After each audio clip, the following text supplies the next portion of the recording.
in my mind, first thing is if the job is automated, then it doesn't matter on your age. You just be displaced regardless. But the question is really about the aging worker.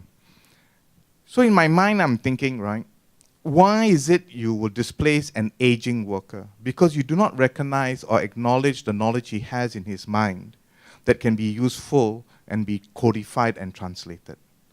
Because the organization is not mature enough, it takes the short route. The aged worker normally is the most senior, so he's already worked up his salary. So from a cost perspective, he's the most expensive.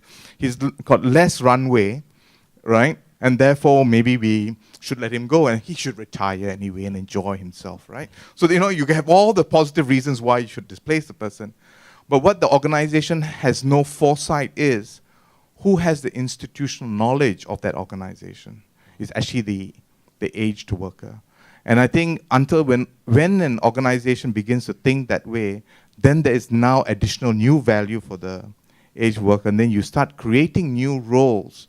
Because my fear really about this forgetting curve is, it'll come and haunt us, because one day we'll have people who will look at a machine and say, never seen it before. I mean, you have kids today who think chicken comes from cold storage, right? They haven't even seen a chicken.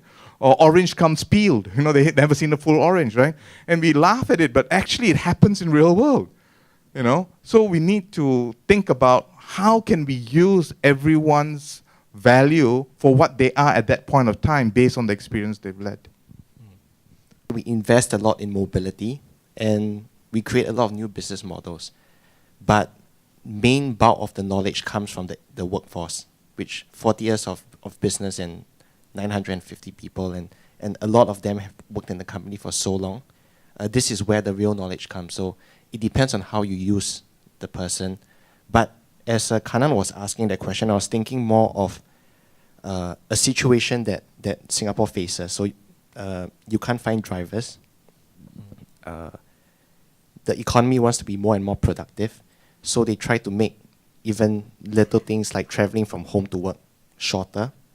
And what everyone is worried about is, as you try to make the economy more productive, you try to automate things, what's going to happen to the aging population and the people that can't keep up with times.